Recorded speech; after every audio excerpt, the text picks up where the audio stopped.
Hello guys, welcome back to sociology classes. Today our topic is position of women in modern India. Okay, BA part 1 sociology second paper और आज का topic है हमारा आधुनिक भारत में स्त्रियों की स्थिति. Okay, let's we start this video on this topic position of women in modern India. Okay, यह महत्वपूर्ण विषय है. ये क्या है? एक बहुत ही महत्वपूर्ण विषय है कि भारत में स्वतंत्रता के बाद स्त्रियों की स्थिति में कितना परिवर्तन हुआ है. भारत में स्वतंत्रता के तुरंत बाद संविधान और नए सामाजिक अधिनियमों के द्वारा जीवन के सभी क्षेत्रों में स्त्रियों को पुरुषों के समान अधिकार दिए गए. लेकिन पुरुषों का अहंभाव आज भी, जो पुरुष है उनका अहंभाव आज भी व्यवहारिक रूप में उन्हें वे अधिकार देने के पक्ष में नहीं है जिसकी स्त्रियां वास्तव में हकदार हैं. अधिकांश स्त्रियां स्वयं भी जीविकोपार्जन तथा संपत्ति के क्षेत्र में मिलने वाले अधिकारों का उपयोग करने के पक्ष में नहीं है. इसके बाद भी यह सच है कि नगरों में स्त्रियों ने सामाजिक और आर्थिक दासता के पुराने बंधनों को तोड़कर महत्वपूर्ण सफलताएं प्राप्त की हैं. इस दृष्टिकोण से आज स्त्रियों में जो प्रमुख परिवर्तन हुए हैं इन्हें निम्नांकित रूप से देखा जा सकता है. ओके, तो जो भी परिवर्तन हुए हैं इसमें स्त्रियों के आज स्त्रियों की दशा में जो भी परिवर्तन हुए हैं हम उन्हें निम्नांकित रूप से देख सकते हैं, क्योंकि बहुत सारे परिवर्तन हुए हैं इनकी परिस्थिति में. जो उनकी दशा है स्त्रियों की, तो उसमें बहुत सारे परिवर्तन हुए हैं. ठीक है, जैसे स्त्री शिक्षा में वृद्धि. तो फर्स्ट है आपका स्त्री शिक्षा में वृद्धि, वैवाहिक और पारिवारिक अधिकारों में वृद्धि, आर्थिक क्षेत्र में प्रगति, राजनीतिक चेतना का विकास और सामाजिक जागरूकता. ओके, मतलब increase in female education, increase in marital and family rights and progress in the economic field and development of political consciousness and social awareness. Okay, तो फर्स्ट टॉपिक है हमारा स्त्री शिक्षा में वृद्धि, increase in female education.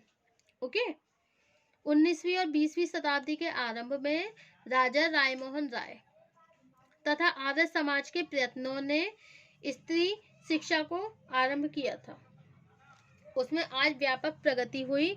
Bharat में स्वतंत्रता के समय जहां 10,000 स्त्रियों में केवल 54 स्त्रियां साक्षर थीं, वहीं आज ये संख्या लगभग 411 हो गई है. इस समय विभिन्न आयु के समूहों में 5 करोड़ से भी ज्यादा लड़कियां स्कूल और कॉलेजों में शिक्षा प्राप्त कर रही हैं. ब्रिटिश काल तक लड़कियों को शिक्षा देना एक अधार्मिक कार्य के रूप में देखा जाता था. वहीं आज लड़कियों ने विज्ञान, कला, वाणिज्य की शिक्षा के साथ व्यावसायिक और राजनीतिक शिक्षा के क्षेत्र में अपनी श्रेष्ठता को प्रमाणित किया है. शिक्षा के प्रसार से स्त्रियों में न केवल एक नई सामाजिक चेतना विकसित हुई है, बल्कि उन्होंने उन कुरीतियों से भी छुटकारा पा लिया जो उन्हें दासता की जंजीरों में जकड़े हुए था. अपनी शैक्षणिक उपलब्धियों द्वारा स्त्रियों ने यह प्रमाणित कर दिया कि मानसिक स्तर पर वो किसी तरह पुरुषों से निम्न नहीं है. इस आधार पर पणिक्कर ने लिखा है, अकॉर्डिंग टू पणिक्कर, स्त्री शिक्षा ने विद्रोह की उस कुल्हाड़ी की तेज धार कर दी है जिससे हिंदू सामाजिक जीवन की जंगली झाड़ियों को साफ करना संभव हो गया है. ओके, अब नेक्स्ट पॉइंट है आर्थिक क्षेत्र में प्रगति, progress in the economic field. Okay, आज स्त्रियां देखिए आर्थिक क्षेत्र में भी काफी आगे बढ़ रही हैं. शिक्षा की प्रगति तथा बदलती हुई मनोवृत्तियों के प्रभाव से अब सभी क्षेत्रों में कामकाजी महिलाओं की संख्या में बहुत तेजी से वृद्धि हो रही है. उच्च स्तर की प्रशासनिक, पुलिस सेवाओं में भी स्त्रियों की संख्या बढ़ रही है. विगत वर्षों में उद्यमिता के क्षेत्र में स्त्रियों का सफलतापूर्वक प्रवेश करना सभी के लिए सुखद आश्चर्य है. आज स्त्रियां बड़े बड़े उद्योगों का संचालन कर रही हैं. चिकित्सकों एवं सलाहकारी सेवाओं में उनकी संख्या निरंतर बढ़ती जा रही है. मध्यम और उच्च वर्ग में भी स्त्रियों द्वारा आर्थिक क्रियाएं करने को अब अनैतिकता के रूप में नहीं देखा जाता है. इसके विपरीत जीविकोपार्जन करने वाली स्त्रियों की सामाजिक स्थिति को ऊंचा समझा जाने लगा। आर्थिक क्षेत्र में जैसे जैसे स्त्रियों की पुरुषों पर निर्भरता कम होती जा रही है, परिवार और समाज में भी उनका सम्मान बढ़ता जा रहा है। आर्थिक आत्मनिर्भरता में स्त्रियों का आत्मविश्वास बढ़ा है तथा जीवन के प्रत्येक क्षेत्र में उनके विचारों को भी महत्व मिलने लगा है।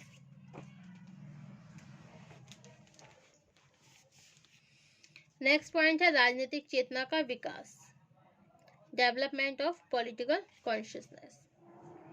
संसार के अनेक देशों में जहां आज भी स्त्रियों को पिछड़ा हुआ मानते हैं,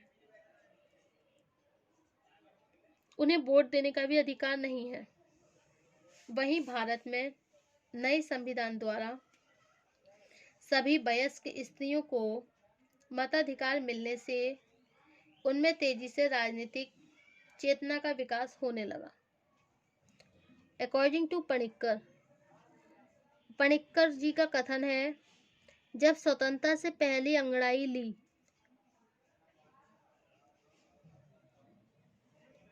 जब स्वतंत्रता ने पहली अंगड़ाई ली तब भारत के राजनीतिक जीवन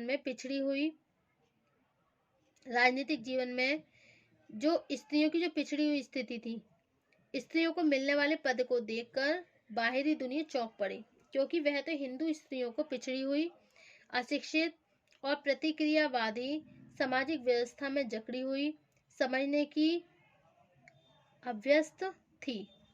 ओके,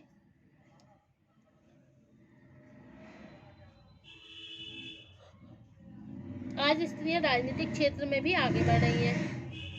इस समय केवल लोकसभा और राज्यसभा में ही स्त्रियों की जो सदस्यों की संख्या है वो 50 से अधिक है। विभिन्न राज्यों की विधानसभाओं की संख्याओं में भी काफी वृद्धि हुई है। अब केंद्रीय पंचायती राज अधिनियम 1992 के अनुसार सभी राज्यों के लिए यह आवश्यक है कि ग्राम पंचायत, विकास पंचायत तथा जिला पंचायत में विभिन्न श्रेणियों के 33% स्थान स्त्रियों के लिए सुरक्षित रहेंगे। विभिन्न राजनीतिक दल इस पक्ष में है कि अब लोकसभा तथा विधानसभाओं में केवल 33% मतलब केवल 33% स्थान स्त्रियों के लिए सुरक्षित कर दिए जाए। भारत जैसे बड़े लोकतंत्र में प्रधानमंत्री तथा मुख्यमंत्री जैसे पदों के लिए भी स्त्रियों का निर्वाचन होना उनकी राजनीतिक चेतना को स्पष्ट करता है। ओके, नेक्स्ट पॉइंट है वैवाहिक और पारिवारिक अधिकारों में वृद्धि, increase in marital and the family rights. Okay, आज परिवारों में स्त्रियों का स्थान दासी और अबला की तरह नहीं है, बल्कि परिवार के दायित्व को पूरा करने के लिए स्त्रियों के अधिकारों में निरंतर वृद्धि हो रही है। शिक्षित स्त्रियां अपने पति की सलाहकार, सहयोगी और मित्र हैं। वर्तमान परिवार में श्रम विभाजन के नए रूप का विकास हुआ, जिसमें पुरुष का कार्य साधारणतया आजीविका उपार्जित करना है, जबकि स्त्रियां एक अधिकार संपन्न गृहिणी के रूप में परिवार में क्या करती है, संबंध स्थापित, मतलब सबसे अच्छे संबंध रखती हैं, सब पूरे परिवार को अच्छे से चलाती हैं। ओके, परिवार का प्रबंध भी करती हैं वो एक तरफ, और दूसरी तरफ परिवार में जो कामकाजी महिलाएं हैं उनकी प्रतिष्ठा में भी विशेष वृद्धि हुई है। एकाकी परिवारों की संख्याओं में वृद्धि होना भी अप्रत्यक्ष रूप से स्त्रियों के पारिवारिक अधिकारों में वृद्धि होने को प्रमाणित करता है। विवाह के क्षेत्र में स्त्रियों को स्वतंत्रता प्राप्त हुई, इसके फलस्वरूप विलंब विवाह का प्रचलन बढ़ा है। ओके, अंतरजातीय विवाहों की संख्या में वृद्धि हुई और विधवा पुनर्विवाह को एक अधार्मिक कृत्य के रूप में नहीं देखा जाता है। शोषण की दशा में स्त्रियों ने विवाह विच्छेद के अधिकार का उपयोग करना शुरू कर दिया है। ग्रामीण समुदाय में भी स्त्रियों की पारिवारिक स्थिति में भी काफी उल्लेखनीय सुधार हो रहा है। ओके, अब नेक्स्ट पॉइंट है आपका सामाजिक जागरूकता, मतलब सोशल अवेयरनेस। क्या है पॉइंट आपका?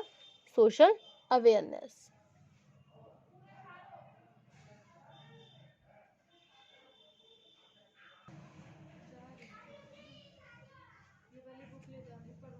जागरूकता मतलब सोशल अवेयरनेस। वर्तमान भारतीय समाज में स्त्रियां अपने सामाजिक अधिकारों के प्रति कहीं अधिक जागरूक हो गई हैं। स्त्रियों ने अनेक महिला संगठनों के द्वारा उन कुप्रथाओं और रूढ़ियों को चुनौती देना आरंभ कर दिया है जिन्होंने उनके जीवन को स्मृतिकालीन व्यवस्थाओं से जकड़ रखा था। आज स्त्रियां ना तो पर्दे में रहना पसंद करती हैं और न ही दहेज प्रथा को धर्म का अंग मानने के लिए तैयार हैं। अनेक जागरूक महिलाएं उन परिवारों में विवाह करना पसंद नहीं करती हैं जिनमें दहेज की मांग की जाती है। स्त्रियों की सामाजिक जागरूकता के फलस्वरूप ही रूढ़िवादी धर्म व्यर्थ के कर्मकांड का प्रभाव कम होता जा रहा है और स्वयं स्त्रियों के बीच उन स्त्रियों को सम्मान दिया जाता है जो प्रगतिशील विचारों की होती हैं।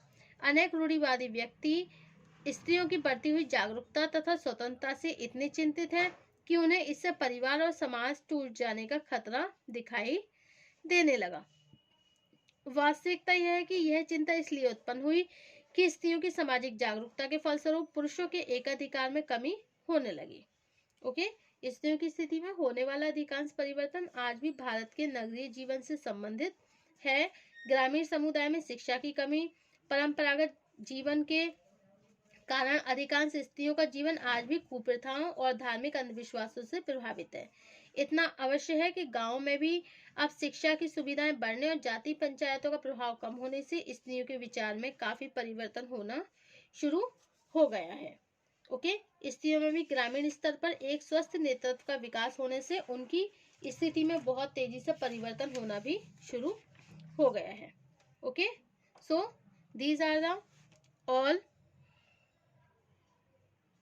points these are the all points of the position of women in modern India.